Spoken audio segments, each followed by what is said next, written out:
Dice, yeah, ay, ay.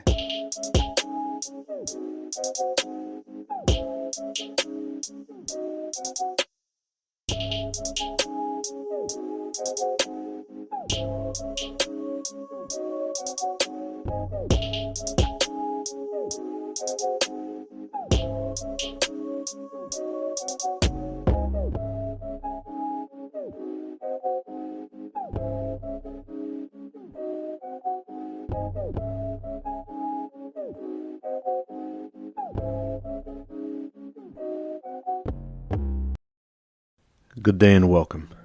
What if the thing that makes us laugh is often the thing that helps us survive? Today I'm talking with IAmAlIsaacs, comedian, voiceover actor, drummer, improv teacher, former pro wrestler journalist, and author of Finding Mary Smith, whose story takes a surprise turn from a hidden adoption to a deeply human search for identity, family, and truth. We get into how humor helped him process the revelation, why the people who raised him still define his life, and what happens when the story you thought you knew suddenly changes forever. Let's continue to keep one another powerful. This is the FYI I Am Damaged podcast. Now a word from our sponsor. Guys, I wrote a wonderful children's book called Logan, the Strong-Minded Little Elephant. I also created a wonderful children's song added to the end of this podcast inspired by my children's book. Check it out and have a fun time singing and dancing with your kids or all by yourself. Meet Logan, the strong-minded little elephant who learns that bravery isn't about being fearless. It's about believing in yourself even when you're scared. In this beautifully illustrated story, friends follow Logan through a colorful jungle as he learns to calm his worries, take deep breaths, and remind himself, I am strong, I am safe, I can do this. It's a story that helps kids, and maybe a few grown-ups too, find courage, mindfulness, and strength in their hearts.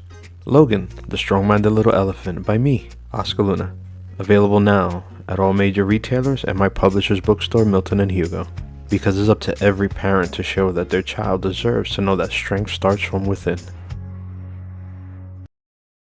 Thank you for joining me on another episode of FYI I Am Damaged. I'm joined by comedian, voiceover actor, drummer, improv teacher, former pro wrestling journalist, author of Finding Mary Smith, IAmAlIsaacs. Thank you for joining me, Al. Thank you for having me. I appreciate it. It's a mouthful when you look at it that way, man. I know. I was waiting for it to end.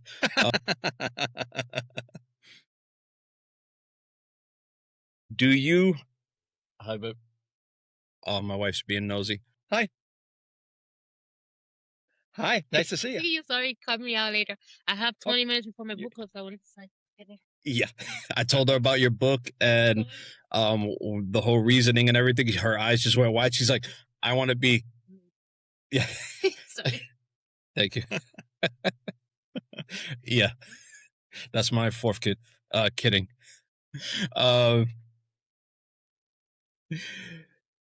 So as we get things started, do you introduce yourself to people with a punchline about your origin story, having a few hidden chapters, but at least you got a book deal out of it? Oh man, that's a good question. For a while there, when you meet someone in the supermarket and just out of common courtesy, hey, how's your mom doing? And usually you say, hey, fine, and you walk away. With me, the answer was, well, what do you know? I had to find out. Which one? Yeah.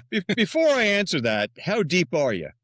And then we'd spend the next 45 minutes, explaining what was going on. If I'm being honest, I don't let this define me, and I'll actually jump ahead a little bit here. In that, when I found out that I was adopted, part of the process that I was going through was getting online and joining some groups and finding a lot of people who discovered through Ancestry or through 23andMe or any of these things that their situation wasn't what they thought it was. Their dad wasn't their dad. They were adopted, something. And I'm really lucky when I compare to some of these folks, because I have friends who St. Patrick's Day is Christmas 2.0, right? Like everything's green, corned beef and cabbage. They can't wait for St. Patrick's Day. This is going to be great. If they were to find out tomorrow that they weren't actually Irish, they would be, their entire self would disintegrate. They would not be able to handle it. I didn't have that. I was brought up thinking that I was 3/4 Russian, 25% English. I had 3 grandparents from Russia, 1 from England. But it's not like we had a Russian holiday that we always celebrated. And, we didn't have a Russian flag. So that wasn't really part of my identity. I was really lucky in that respect. The fact that I was a comedian and that I taught improv comedy, that was taken away from me by COVID. I don't know if you remember, there was this pandemic thing. Maybe you read about it.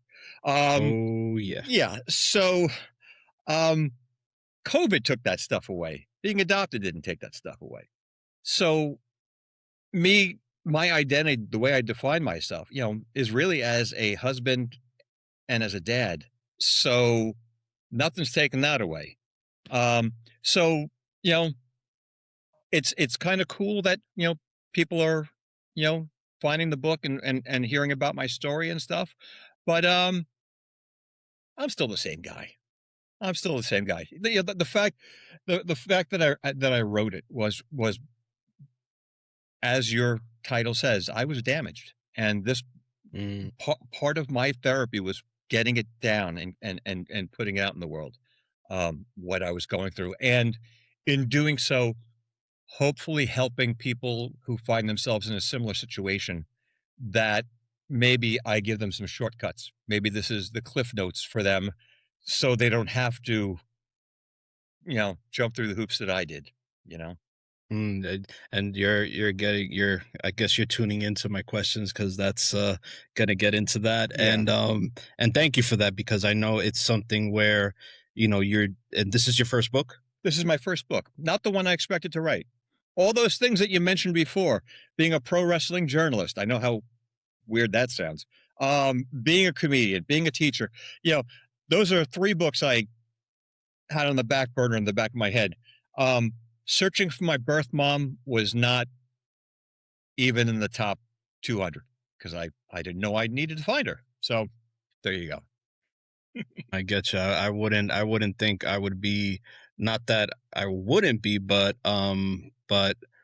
being a children's book author and everything. So it's like, it's very weird, and getting that, I'm trying to put the battery in it so that it can go, and it's always a challenge. And Yeah. I know it's like that one thing you want to share with the world. You want this story to grow its legs and run, and, but it's an amazing story. That's why I reached out, and, I was like, please don't let him be the comedian that says, nah, I'll do something else. Yeah. I'll interview with somebody else.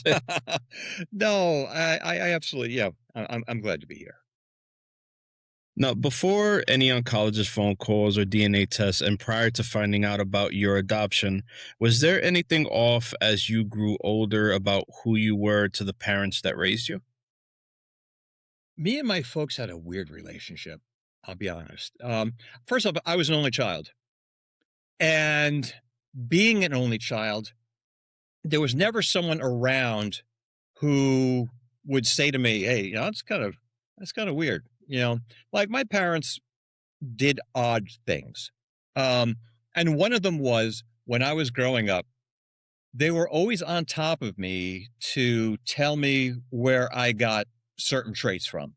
Like my mom, oh, your eyes? Yeah, same color as your grandpa's. You got grandpa's eyes. You got this one's height. Oh, drums? Yeah, such and such an uncle. He used to play piano, so that's your music.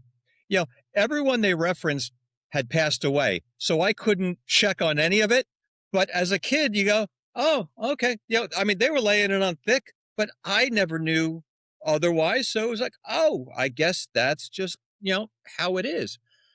And I'm here on Long Island, New York. I used to, back when I did stand-up comedy before I was doing improv, one of the guys I used to open for and travel with was Ray Romano. And come on, me and Ray, as it happens, Ray's show was my life. I bought the house across the street from my parents. So it was a blessing and a curse. And, you know, we had a weird relationship. But if your question is, did I ever for 1 second suspect I was adopted? No, it never occurred to me. I just assumed that it was a generational thing. The fact that I wanted to entertain, the fact that I played drums, all these things, even though I didn't have it in common with my parents, I thought it was generational. I thought, well, that's just, everyone goes through this. Yeah, and then, of course, my wife's going, didn't you ever wonder why there's no pictures of your mom pregnant with you? And I'm like, no, because I'm a dope. But you don't think of these things until you're looking for it. It doesn't occur to you. There were never any red flags that really stood out. Yeah, you had man brain. Thank you. That's the word for it. I believe that's the psychological term. Yes. Yeah, I got my degree on the wall.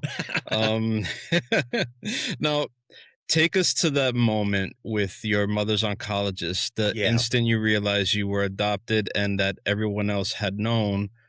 What was the first honest reaction, and have you had the time to reflect and process it? What were the outcomes of processing it, if you did, and did being a comedian help? Wow, that's a lot to unpack there. I'll start with I'll start with a little bit of context, because it was just after COVID, and both of my parents were ill, and they both had dementia. And I had a 24/7 nurse living with them. My dad had broken his shoulder, and my mom was going through cancer again. This is her fifth or sixth time, which is why her oncologist was calling me at work. She was calling me because she was calling my mom to get family medical history, and my mom kept hanging up on her. Doctor would call, she'd slam the phone down. So doctor called me to see if I could help out in any way. I said, well, I have a nurse there. Give her a call. She can act as an intermediary, and hopefully you can get the information you need. And she said, fine. And maybe 6 or 7 minutes later, she called back. She said, no good. Your mom keeps intercepting the call and hanging up on me. And I said, okay, let me see if I can help. I'm not home. Let me see if I can help you out. I'll give you whatever family medical history I can. And the oncologist said to me, oh, no, I don't need your, family medical history. I need your mom or dad's family medical history since, you're adopted. And Wow. yeah, except the thing was that my mom had been telling doctors all kinds of crazy stuff. She would tell one doctor that she had 5 different surgeries that she never had. She'd tell another doctor that the surgeries she actually had never happened. She'd tell nurses, she has these symptoms, and then tell that same nurse an hour later, no, it's my dad who has those symptoms. So I chalked it up to the dementia. And I got a good laugh about it, and I went home and I sent a Facebook message to an aunt and to tell her what my mom had told the doctor. And it wasn't like I was saying, oh my God, am I adopted? I was sending it to say, look how serious things are. Because I don't think my family really understood quite how bad mom had gotten. They hadn't seen her during COVID. And honestly, if you had spoken to my mom for 5 minutes, you would never know anything was wrong. She was really good at kind of masking stuff. But if you went back and asked her something 10 minutes later, she would tell you the same thing, but change the ending. You'd get the director's cut. So I messaged this aunt, and there was radio silence. And about a day later, I got a message back that started with, I always wanted to tell you. And yeah, so my whole world just kind of, I literally I couldn't speak. I had to print it out and hand it to my wife on a piece of paper. As far as processing it, I couldn't. There was so much happening. Both my parents being sick. I don't drink, I don't smoke. I handle things by going on stage and just working them out. I didn't have that with COVID. I was no longer doing that. At the time, the drum kit that I had in my basement was broken, so I had no way to vent. This was all just piling on me. And on top of that, a couple of days after I found out, my dad went into hospice and he passed away about 3 weeks later. So there was just way too much stuff hitting me all at once. And I was having a tough time processing any of it. Um, so I don't know when I eventually did. But I can say that finding out I was adopted and doing the subsequent research that I did that turned into this book um, was almost a way to not deal with stuff. I was dealing with it and not dealing with it at the same time. To avoid it, I just dove in, and at 2 a.m, I'm going through records and doing searches online for folks. So it was a very slow moving car crash that I finally came through on the other side. Now, a lot of people won't, they'll probably push against this question because they say, why would it, or anything of that nature. And if you don't want to answer, that's okay. But did this affect your love for them? Like, was that up for debate, or was that something that is like, I don't know if I have the capacity to love people that lied to me my whole life? Right, right, right. No, it didn't change anything. As far as I wasn't angry, I was shocked, but knowing who they are and who they were, there's a great documentary called Filling in the Blanks by a gentleman named John Bain, who I was fortunate enough to get in touch with, and he helped me out a lot. He made this before I went through this, about the same age. And our situations were similar just because we're both from New York and we're both around the same age. Um, very different circumstances, but he helped me understand their generation and the pride and the secrecy, and they didn't want to be labeled and they didn't want me to be labeled. So I kind of get that. The problem is, though, that by not telling me and me not knowing, we were playing two different games and I didn't know the rules, right? So my birth parents were both musicians. My birth mom was an amazing entertainer. Um, and like you said, drums, comedy. I love to be on stage. I love to do that. It's in my DNA, literally. And what I was not realizing was that every time I did a gig, got a spot on a show, an article came out, whatever, I was reminding my parents that I wasn't made of the same stuff, and I didn't know that. And um, if anything, it helped me understand my relationship with them because, for years, in my head going, why aren't you proud of me? Why aren't, what do I got to do? What do I got to achieve for you to give me some? And the answer was there was nothing I could do. They were never going to, really get behind it turns out my dad was really proud. It turns out when we were cleaning out their house, I found a folder with all these different articles and ads and pictures and stuff that I never saw, that he was collecting from my career. But, as it was happening, um, but no, it will never change. It was awkward. It was weird. And, I didn't even tell my dad that I knew, for the 3 weeks between finding out and him passing, I never told him. And, unfortunately with the dementia, um, you know, I first went to my mom and asked her if it was true. And I told her that my aunt had confirmed it and my mom confirmed it and then moved on to yelling about the nurse and wouldn't answer any follow-up questions.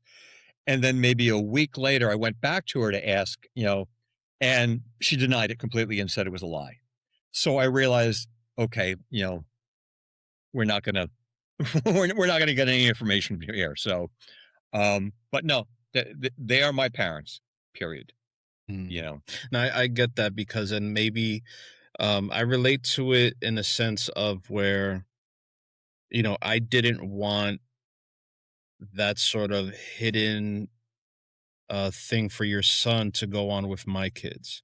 So it's like I'm sure now you've probably done the opposite and told your son, "Hey, I'm proud of you Oh, and XYZ and yeah, tell me what you're doing." I do the same thing. It's like, when my father tells you, "Oh, I'm proud of you," this and that, I'm like, okay, yeah, yeah, when it was bad for me, I would say, then why the fuck were you there for the rest of my life? For the yeah, beginning of my life, and yeah, you did this and you did that. I'm past that now. yeah. And now with my kids, it's like, even then, it's like my kid got into a fight and he got like a 2-day suspension from his high school. First thing I text, I said, "Hey, your mom told me what happened. Um, I'm proud of you for standing up for yourself." Right, right, right, Rather than like, "What the fuck?" You almost got kicked out of school and XYZ. And, I right. said, "Look, man," because in my head, it's like, I put you through enough and, I'm painfully making amends in my own heart. So I'm like, all right, let me put that out there and just say, "Hey, look, you know, I'm proud of you. Yeah, You're doing this, you're doing that, let me know what you need." And just keeping the doors open to say, "Hey, look, when you're ready, step through." yeah, I'm yeah. I'm not unapproachable. Right, right. No, having that honesty with the relationship, yeah, that's the weird thing that I think I was more awkward with my cousins and the rest of my family that knew. And it wasn't a matter of anger that you know, that I wasn't mad that they didn't tell me because I get it. They were being loyal to my parents who asked them to promise them they would not tell me. Um, I think they felt guilty about it and were afraid I was mad. I wasn't. But that being said, I did have a relative who came to me and said, "I'm sorry I didn't tell you. I didn't think it was my place." I totally get it. But then they said, "I always try to give you a little more love." And I know where that's coming from, but it hit me like a ton of bricks the other way because now my brain's going, was I not enough, our relationship, the person that I was, that, you know, y how you treated me was predicated on the fact that you knew I was adopted? That's weird. And it kind of snowballed from there that I'm realizing it's like, man, I wasn't your cousin, I was your cousin who was adopted. I was, you know, and they had to make an effort to keep it a secret. And I have no idea how we went to any family functions. I have no idea how we weren't at a wedding. And by the end of the night, when everyone's good and drunk, someone didn't just walk by the table and go, "Oh, by the way, you're adopted." It never happened. And my parents couldn't keep a secret to save their lives. They could, no matter what it was, whether a surprise party, if you were watching Planet of the Apes, my dad would walk by and go, "Oh, by the way, that's Earth." Okay, bye. He couldn't keep it, and I think the reason why is they were keeping this one big one, and it took up all the bandwidth, so they couldn't keep any more. But you know, it's just this is what I'm saying. It's like just diarrhea of the mouth out of convenience. Ah, yeah, they're going, "Well, see, we didn't keep any secrets from you." Well, just the one, but nothing else. I could just imagine somebody saw us at a wedding and be like, "Show me your papers." I was like, well, "What do you mean? What are you talking Right, about?" right, right. Well, Uh, for years though, after you find everything out and you look back in retrospect, like there were family members and family friends who like I would see on a Tuesday and then never see again. And I never understood why. And I'd get some weird answer. "Oh, yeah, he asked your father for money or something, just some blasé." It's like, really? That you're severing all ties with someone we've known for years for one? And I come to find out that if you were in my family's life, if you wanted to get cut out, just go to my parents and say, "You should tell him." Just those 4 words, and you were out because A, they weren't gonna tell me, and B, now you're presenting as a threat, and they're thinking, "Okay, if I don't tell them, maybe they're gonna come out and tell, so we can't have you around."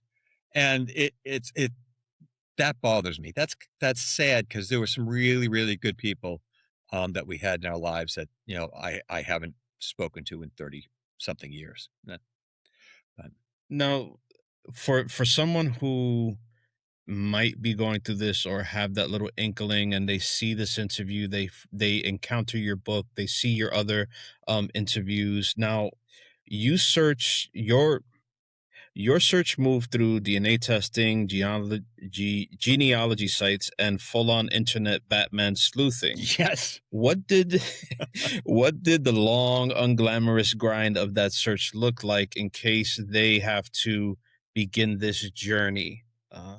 Um, let me start with this before I get into that, because, yeah, I give a step by step of how I did it.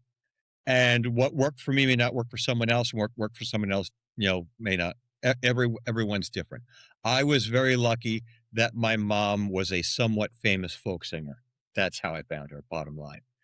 Um, and the other thing is, how many times have you seen, like, the Oscars, for instance? And the guy gets up there, wins the award, and says, "See, dreams do come true." And like, no, your dreams came true. There's 4 people still in the seats who had the same dream, didn't come true.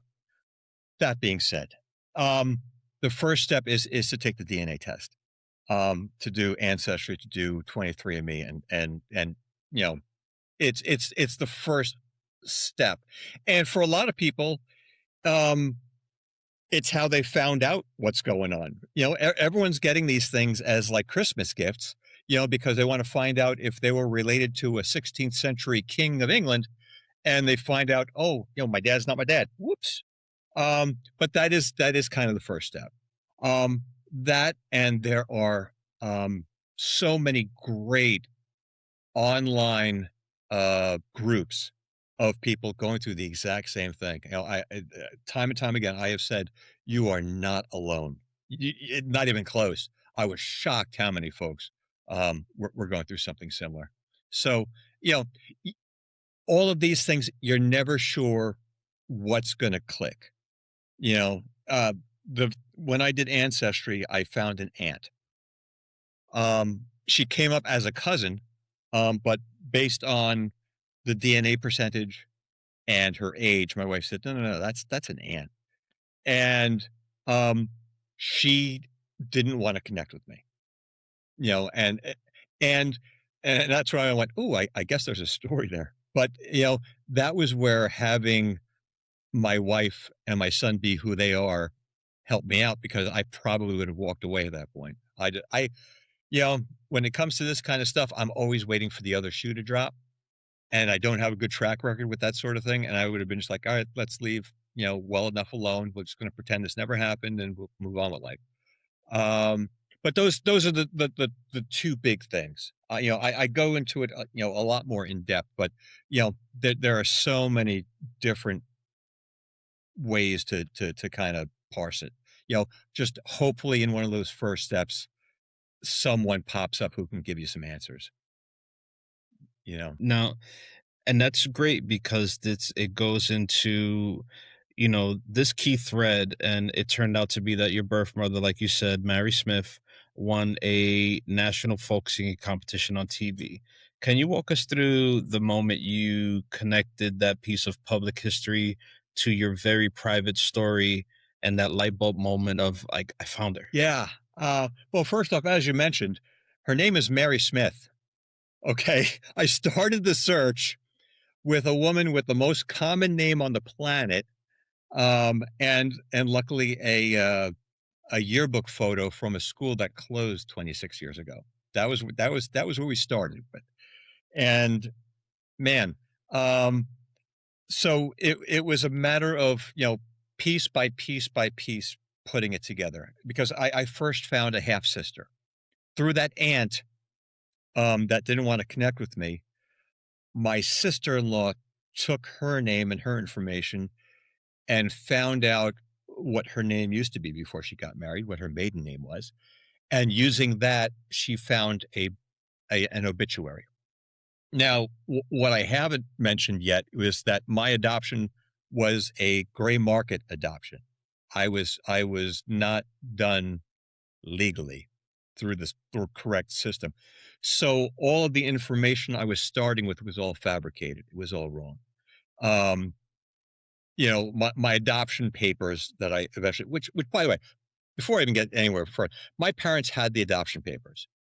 I don't know why they had the adoption papers. If you're not going to tell me, why wouldn't you burn them? Why wouldn't you shred them? Why wouldn't you throw them away? They had them, but all the information on them were all lies. It said on it that my birth dad passed away before I was born, which in fact he did not. He was alive and well until 1998. And my sister-in-law found his obituary, which again, I didn't believe it. So I'm going, no, he died in 69. This can't be him. Until we looked at it and saw the picture of him at the bottom of the obituary and a picture of my son. I mean, clones, twins. It was like, oh my God. And I realized, okay, that's my birthday. At the bottom of the obituary, it mentioned that he had a daughter. So I had a half sister out there who she was the first person that I finally connected with, my sister Molly. I don't call her my half sister. You don't have, for dinner, 1/8 of pizza. Yeah, pizza. She's my sister and I love her to death. And her mom, was actually the one who started giving me the information on who my birth mom was. And she gave me the name Mary Smith. And my niece is a performer here in New York on Long Island. So whenever she's doing a play or whatever, there's always something in the paper. There's always, a notice, there's a picture, something. So my wife said, well, Mary was doing music. Sounds like she was pretty good. Maybe there are newspaper articles or something. And I went back to the search angels. These are folks online who help in this sort of thing. They're like detectives for genealogy and DNA. And I mentioned this to them. And next thing I know, they found an article about this music competition called Sound of Youth that was going on in 1968. And the first article they brought to me was that she won the city. So now I had this search term of Sound of Youth and Mary Smith, not just Mary Smith. And all of a sudden stuff started popping up. And it's like, not only did she win the city, she won the state. Not only did she win the state, she won regionals. Not only did she win the regionals, she went on TV. It was hosted by Duke Ellington, and she won the whole damn thing. So it was like American Idol before American Idol. And she was, on tour and playing all the colleges and coffee clubs. And it was amazing. So yeah, finding her that way. I said, I was spending hours finding these articles and interviews with her and just loving this 19-year-old girl and the life she was living her dream. It was amazing. But I saw so much of myself in some of these interviews, the way she's answering questions and the stuff she's talking about, how she does crowd work. I'm like, that's me. All of a sudden my life was making sense. It was crazy. How do you wrap your head around you being 52 and seeing your mother as 19 doing what she was doing in the 60s? Yeah. And it's like, you're well past twice her age at that point, seeing Thank her you. online and, what is that, like, take us through that. Yeah. Man, I'll tell you what, I'm fast forward. The book is called A Memoir of Family Secrets, Grave Market Adoption, and the Miracle Reunion with My Mom. So I put the spoiler right in the title. So I'll tell you, I found her. Okay. I found my mom and I wouldn't have written the book. Every time something happened, people were like, oh my God, you got to write a book. And I'm going, I'm not writing a book unless I find Mary, unless she's alive and well. And she was, and I found her. So I wrote the book. My biggest fear, at first I'm going, it's cool that I'm 50, right? Because showing up at someone's door, if you were, say, 18 and going, hey, you're my mom. Why'd you abandon me? You owe me something. It's a completely different vibe than someone 50 years old going, I think you're my mom. On the one hand, it's like, I don't have any expectations and I have a family of my own and I've got a life of my own. So I'm not coming to you for anything. On the other hand, it's a package deal because you're getting all of them with me. So I hope strap in. But also at the same time, look at your son is like, hey, this guy's a piece of work. Yeah. So. and at the same time, though, it's like, you're worried about that. You're worried. I don't want to blow up her life. I don't know if she ever told anyone that she had a kid. So I don't know how that is. And it's weird that I'm cyber stalking this woman for almost a year and reading about her as a 19-year-old. And here she is, flesh and blood at 72. And she's had an amazing life and all this. So the simple answer is there were a lot of ways my story could have gone sideways. There are a lot of ways it could have just gone. And I am so fortunate and so blessed that it turned out the way that it did. Her reaction was kind of the same as my sister's reaction. My sister, Molly, when we finally connected, told me she'd been looking for me for 20 years. She says, and her reaction was the same as Mary, which is, we thought you knew you were adopted. We just thought you didn't want to be found. And I said, I didn't know I was lost. So yeah, I wanted to be found. It was amazing. And it was amazing getting to know them. But, at the same time, feeling like I've known them my whole life. They slipped right into my heart and into my life. And it's, I only wish for folks going through this that they have the same outcome that I did. That there are so many that I read about that didn't quite turn out this way for them, or the people were less than what they were hoping for or expecting, or what. But man, I got so lucky. I got so lucky with these people. They were, and then they still are amazing. And it turned out that when I connected with my sister, she was pregnant at the time, and 3 months later, I had a brand new niece. So I got a package deal too. It was awesome. But reading these stories about my mom, about my birth mom, and seeing myself so much in them, going, yeah, that's what I would have done. Yeah, that's my whole life made sense. Why I do what I do. Nature versus nurture. Nature wins by a mile. I totally got it. And and I got so lucky. So what did your sister have to go on? Did they have any paperwork from the transaction, or was everything on there false as well? Or it was just a, transactional thing and, everybody went their separate way with the false information? Right. Yeah. So with this guy, the guy's name was Stanley Mickelman, who handled the whole thing, baby broker. I was looking him up because his name was on top of the adoption papers.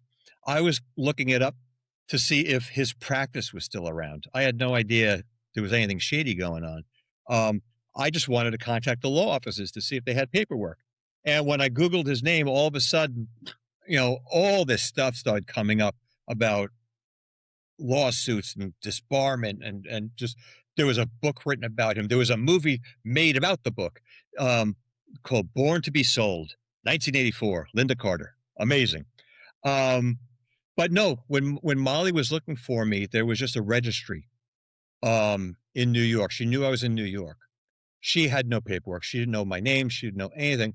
She was hoping that I was out there and put my name in the same registry and we would match up, um, which obviously I did not.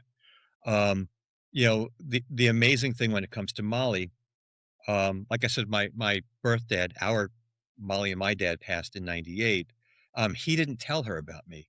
She found out about me from Paul's widow, who told her as they were driving home from college. She just mentioned to her, she goes, "You may want to find him. You have a brother out there." And, and her mom was the one who told me, all this stuff about Mary. What an amazing lady. If you were writing this as a movie, this is the last person who would be the hero of your story, right? Because um, my birth dad and my birth mom, Paul and Mary, um, they met at a band camp. This one time at band camp, they met at a band camp in 1967, playing music together. They were writing letters back and forth. They lived in different states. Mary was in Michigan and Paul was in Montana. And Mary's career started picking up and she went on tour and she was playing at the University of Montana. So while she was there, she stayed with Paul in his apartment. And that's where I came along. And after she left, not knowing she was pregnant, Paul fell in love with, and eventually married this other woman. But in Paul's obituary, it said that they were married the year I was born. So it almost looked like Paul was stepping on his wife and I was an extramarital baby, which was not the case. That was not the case. They had no idea Mary was pregnant. The funny thing, though, was that Molly's mom told me that Mary called Paul on Christmas Eve in 1969 to tell him that she had his baby and gave him up for adoption. When I flew to England, oh yeah, by the way, my mom's in England. When I flew to England to meet my mom and I asked her about it, she says, no, the day that I knew was the day that Paul knew. And you know what? For both of them, that's their truth. It doesn't matter. The only one who could give an honest answer is not with us anymore, but it doesn't matter. I absolutely believe both of them. So, it turned out the way it turned out. Did you struggle? And I'm waiting for the book because I'm definitely gonna get it once it's released. Thank you. Did you go through what other people go through? 2 birthdays, maybe they didn't keep the original name, or did your birth mother name you and all that type of stuff? Because I'm sure that's probably like nipping at the splitting hairs guests to see, like, I want to know, well, get the book if you don't want to say, and that's okay. No. Boost those sales. there are so many stories, so like I said, my birth mom lives in Dorset in England, in the UK. And I flew out there and I spent a few days with her. And we had an amazing afternoon eating crumpets because that's the law. When you go to England, gotta have crumpets. And going through all these stories and finding out stuff. And so I was raised an only child, Jewish, here on Long Island. Had my bar mitzvah December 3rd of 1982. Turns out Mary didn't name me, but the nurses in the hospital named me, and they named me Christian Smith. And I don't know how my rabbi would have felt about having a bar mitzvah for Christian Smith, but he did. And not even split. The birthday was correct on the birth certificate. I was actually born a month premature. I was born early. The night before I was born, Mary was out with friends in New York. She was, performing at the bitter end, and they were at a club. 8 months pregnant, she's at a club, and James Earl Jones was there. Darth Vader himself. He was on Broadway at the time, doing Great White Hope, and he danced with Mary. And I'm not going to say that James Earl Jones, made me show up, but the dark side's pretty enticing. So the following day I popped up. Yeah, there you go. I guess he's your dark side father. Yes. I sit, Lord. The book Finding Mary Smith is described as funny and raw. How did humor help you cultivate this process? And when did you realize you needed to drop the jokes and let your heartfelt emotions take the wheel? It was kind of all the above. Even when I was going Mm. through it, right in the first couple of paragraphs of the book, I think I tell folks, it's like, look, I'm a comedian. That's what I do. It's the way my brain works. So there may be points in this book where you go, why is he making a joke here? Um, as you know, as anyone who has gone through any kind of trauma knows, it's like, if you don't laugh, you're going to be curled up in a ball in the corner and you're not going to be able to function. So we were always finding some humor in what was going on. There was always a twist of, just something that we went, well, of course, and so all through the book, I'm trying to kind of keep it light, because there are some moments, and that's why I give it up on the cover that I find her. It's like, because I don't want, in the darkest of moments in the book, you got to know. It's like, I'm not going to leave you hanging. I wouldn't do this to you. If everything Yeah. didn't turn out exactly right, I wouldn't have put you through this. So, but I felt it was necessary for me to be honest about all of it. But at the same time, I'm not judgmental. I'm not to anybody, even Stanley Mickelman, the broker. Okay. I was like one of his first babies that he was gray market for folks who, wonder about, like, black market babies was like, you have a baby, I have cash, I'll meet you in the parking lot. That was black market. Gray market. This guy, and he did do that sometimes, allegedly. But the gray market was like, on the surface, it looks like there's all the paperwork and everything's in the order. But meanwhile, Stanley was the lawyer for both sides. So he could write anything on these pages because there's no one looking over his shoulder. He didn't have to validate anything to anybody. He could say that my birth father died before I was born, because the other side isn't going to go, okay, prove it. Right. So I'm not judging. I wasn't even judging him, because, I had a good life. The very first thing I said to Mary, the very first thing when we got on the very first Zoom call, was I told her, I said, I love you. I don't know you, but I love you. You gave me life. My parents gave me a life. So everyone played their part, and everything happened exactly how and when it was supposed to. I could sit and be bitter about stuff. Sure, I wish I knew people earlier, but it wouldn't have worked out. Had I found out 10 years earlier, I wouldn't have found anyone. The DNA stuff wasn't there. New York had different laws about getting your pre-adoption birth certificate. So that part wouldn't work. Had I found out a year or two later, some of the folks who had given me the very first clues to get the ball rolling have since passed away. So that wouldn't have been there. I literally had this window to find this out, and it happened. So, Wow. yeah. So I try to not judge, and show people I'm not angry. I'm not, this was a 19-year-old kid when she had me. She was alone in New York, all by herself. And it was funny because I wanted to make sure that I came across to her that I didn't feel like abandoned, and I don't want you to feel guilty. And I don't, and you know, that's one of the benefits of being, 50 and change when you come to them. I'm a little more clear headed when I was reading about her life and what she was doing. If anything, I told her I felt bad. Um, you know, my first email to her was like, if I'm inconveniencing you for the second time in your life, I'm sorry. You know, you weren't expecting me the first time, and I'm sure you're not expecting me now. But you know, it worked out exactly the way it was supposed to.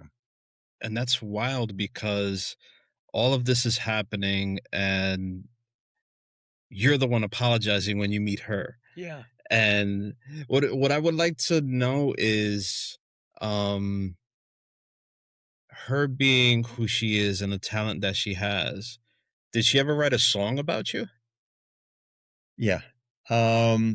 So eBay is an amazing thing. You know, unfortunately, she wasn't, you know, around in like the 80s or 90s when you were able to record everything and all the stuff was out there.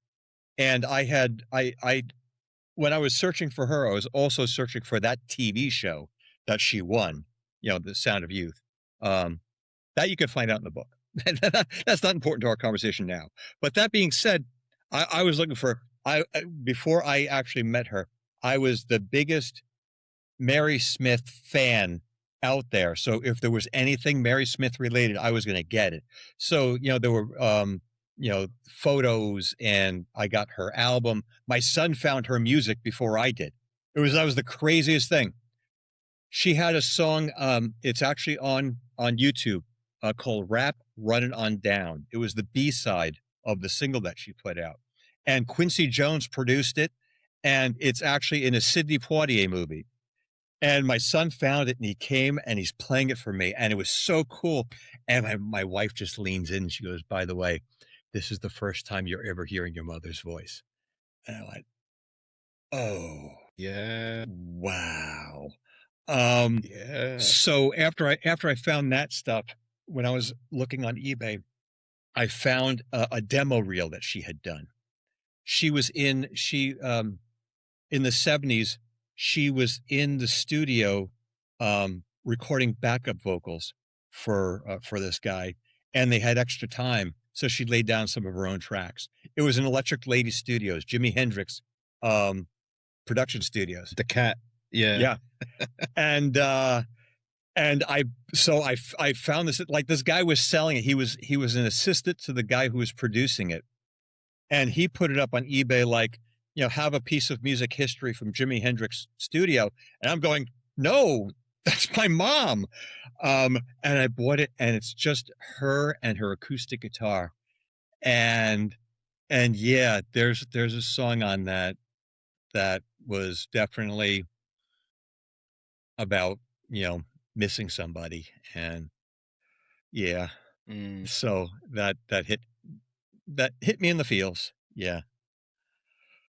That's beautiful. That's beautiful. Yeah. You know, to know you have that, and it's like it just fills those like non-existent. It still fills a cavern that it's not even there, in a sense, Oh. to be like, you know, I didn't know I needed this. Yeah. Well, Oh, you did love me, you know, you Right. did miss me. You thought about me. Yeah. It's they say you don't know what you got till it's gone. Well, sometimes you don't know, you know, what you need till you get it. And yeah, I needed that. and, um, and what was beautiful was finding her. What was beautiful was having her in my life, because you know what? Um, up to that point, I had articles and interviews where other people have memories. And it was cool. And she had an amazing life. And like, she was right there on the folk scene. She was in the Village. She lived right next door to the Gaslight Cafe and Kettle of Fish. You know, she was hanging with like all the top, but none of that matches like the person that she is. Like, don't need any of that. You know, just having her in my life is priceless. That's awesome, because it's like when you speak on that, it's like, you know, it's like you're glowing. You're Yeah. glowing, and Yeah. it's all of that. It's like you've had uh a good life on top of a good life on top of a great story, Yeah. you know, Yeah. and That's a good that's way to put it. awesome. Yeah. Yeah. You know, and going through this process, and I know people would probably ask, hey, what's the you know, the worst story you heard? What are some of the stories that you've came across, or people encouraging you, putting the battery in your back to say, look, don't stop. Yeah. I went through X, Y, and Z. Yeah. And what were those encouraging moments that you've encountered to get you to this point? 99% of it was my wife and son. They were the engine. They were, when I wake up in the morning, but also respecting that, like when I said I need a break, they, would back off, and they knew, but like in the background, they were still looking. It's like, okay, we're going to pick up some of the slack. So when you do decide to go back to it, we got you. But it's almost like, you ever see that cartoon of a guy with a pickaxe, and he's digging for gold, and it shows him under, and he's like, there's nothing here. I give up. And he's like, just, had he gone another inch, it was right there. Yeah. That was this. The huge nugget. Yeah. Yeah. That was this. Every time I was like, all right, because, in the book, I give some examples of roadblocks and disappointments, but for every one I mentioned, there was probably 10. It's not an exact science. And aside from the fact that I had Mickelman, doing what he did, what I discovered is that publicists tend to exaggerate, even before the internet. So some of these stories and things that I was reading about her, not entirely true. And it threw me for a while, because I'm reading it and going, oh, it's in a newspaper. It's got to be true. There was one story that said that supposedly that she gave an interview that said that when she was 4 years old, she and her brother moved to Scotland to live with an aunt for a while.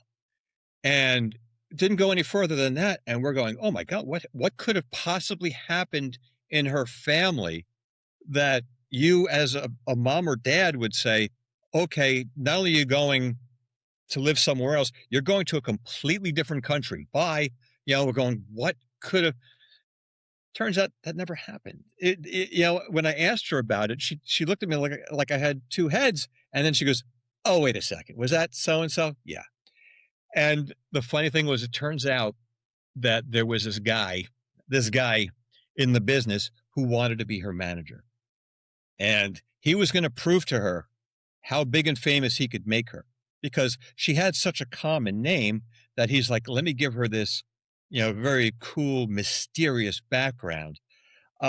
So he would just plant all these, stories about her that were not true at all, were, throwing me off the scent to actually find her.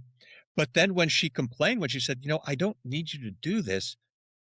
I won this competition. I'm already under contract and I'm on tour. I don't need you. He threatened to go public and reveal that she had a baby out of wedlock.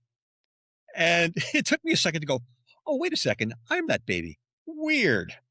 So, Wow. crazy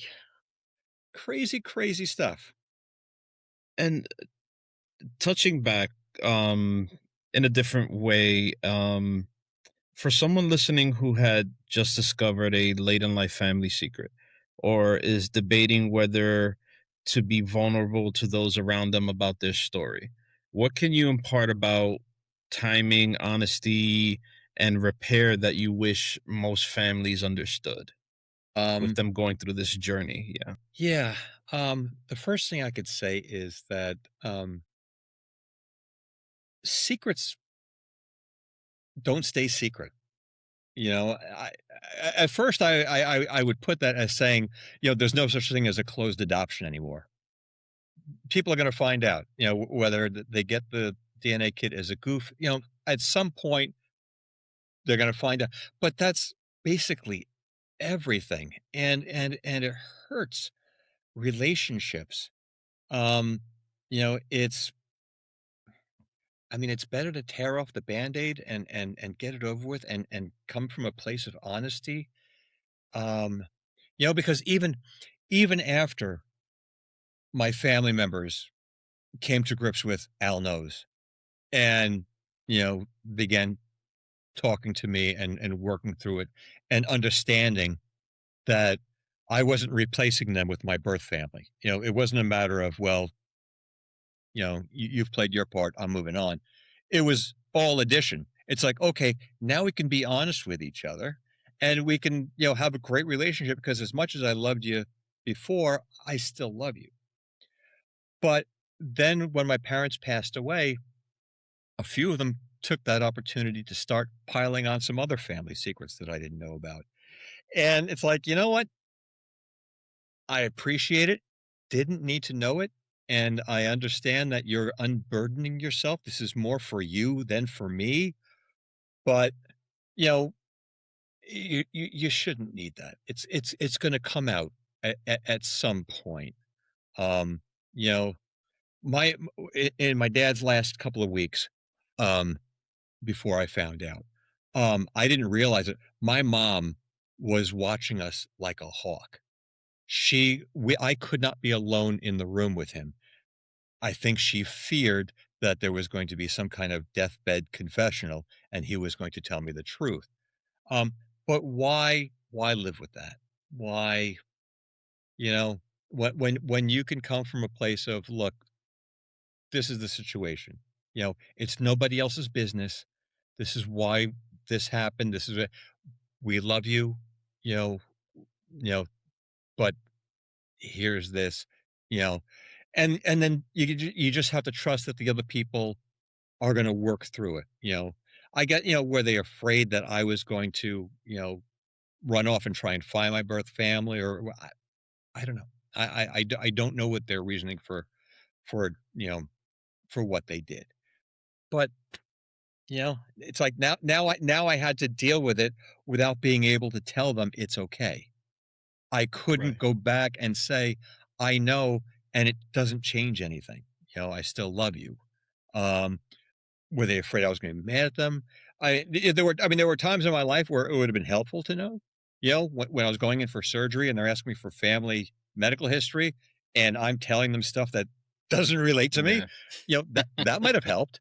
But Yeah.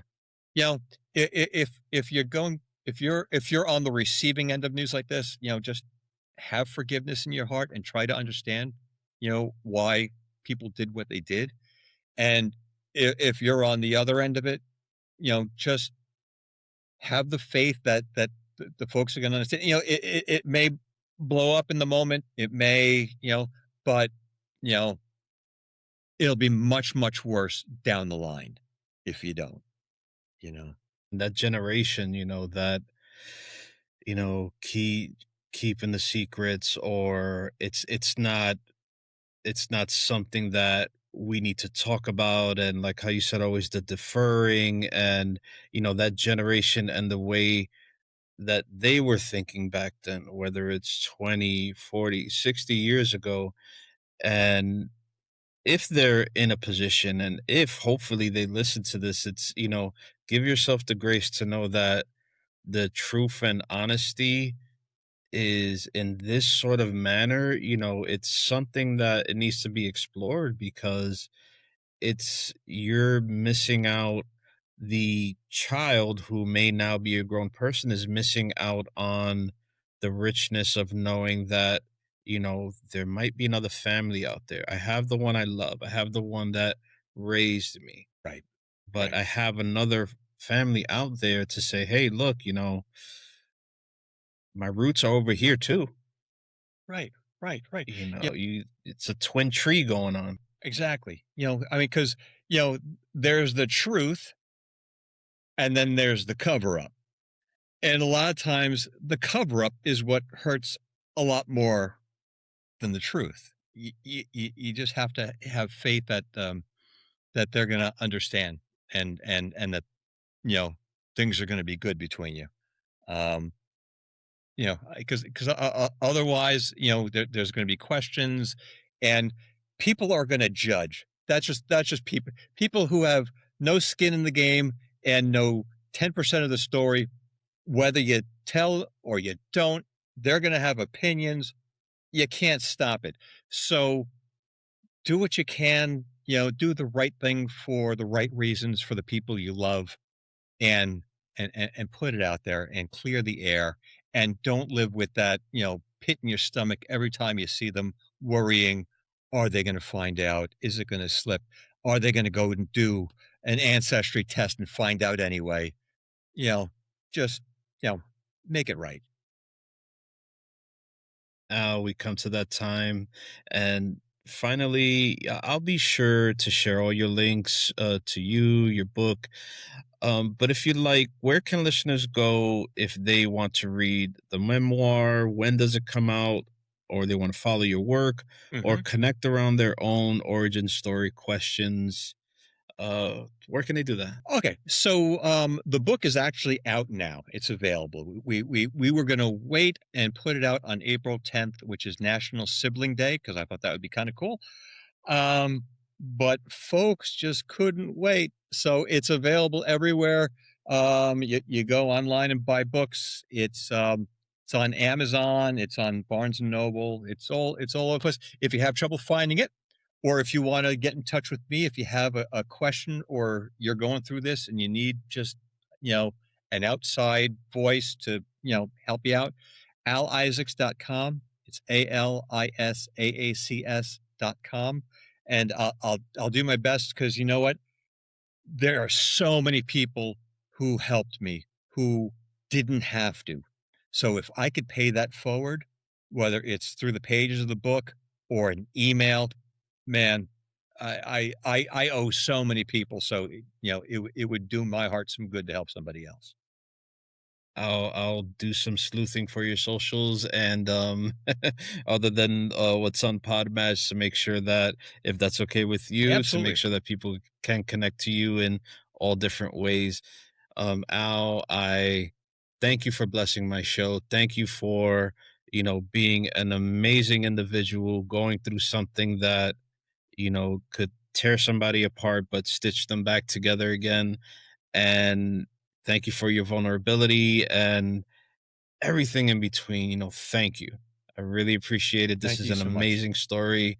Thank you for giving me your time. And I'd love to do a follow-up. We can Anytime. talk later about that, Sure. with how the book is received. And it's amazing. And as a fellow New Yorker up in Westchester, There you go. I can't, I'm rooting for you, and waiting to, I'll, do like a Google Alerts thing, and just to see how everything's going with the book and everything like that. And Thank you. your other interviews. It's amazing. It's amazing. And to have this type of disposition, to go through what you went through, knowing that, the journey's not done, because now you're going to see the journey of the book.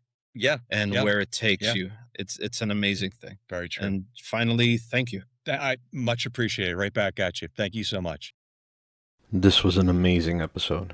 If you've ever used jokes to keep from falling apart, Al's story will hit home.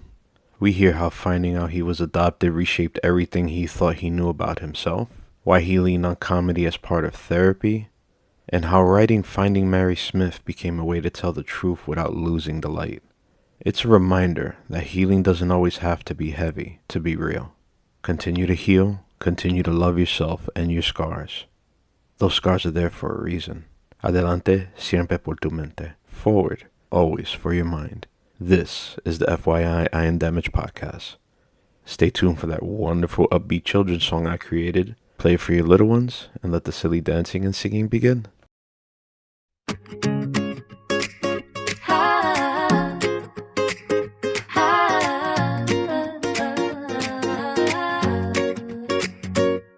In a bright green jungle where the tall trees sway, lived a little elephant who felt big fins. Every day Logan loved to splash and play by the riverside, but sometimes wobbly legs made him wanna run and hide. Tummy doing flips like a stormy shaking drum. A tiny voice inside him whispered, what if I can't have fun?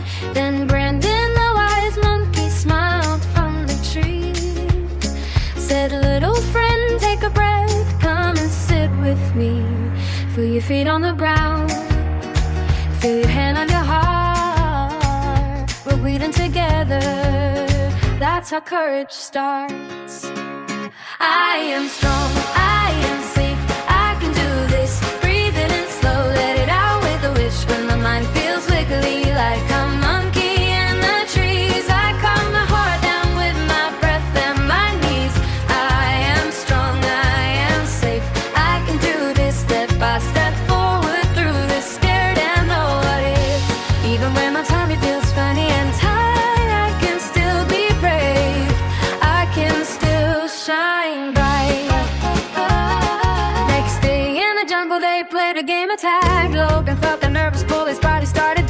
but he remembered Brandon and the tools he had inside. Took a deep, gentle breath instead of running off to hide. Breathe in the sunshine, breathe out all the fear. Stomped his big elephant feet and felt his courage appear. With the wiggle of his front can I laugh so free. Whispered to himself, there's a lion heart in me. His friends saw him smiling as he joined in the game. They asked, Logan, what's your secret? You don't look the same. He said, when my thoughts get loud, I don't have to stay small.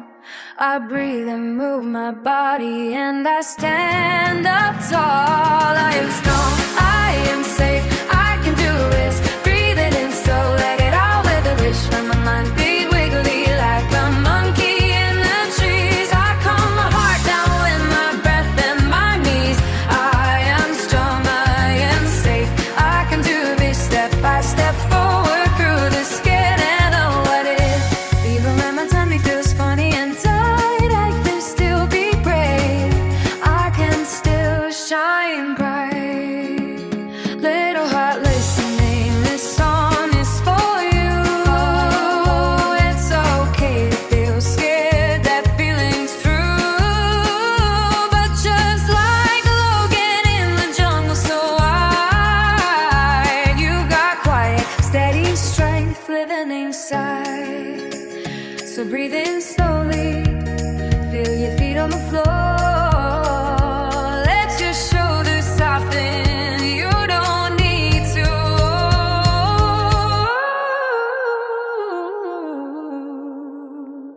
Whisper to yourself when the worries rush through. I am strong, I am safe, and I know what to do. I am strong, I am safe, I can do this. Breathe it in slow, lay it out with a wish. When my mind feels wiggly like a monkey in the trees, I calm my heart down with my breath and my knees. I am strong, I am safe, I can do this step by step forward through the skin and the waves. Logan showed the jungle and I show the world. There's a strong-minded hero in every boy and girl in the bright green jungle. When the stars shine above, brave little hearts fall asleep, feeling safe and loved.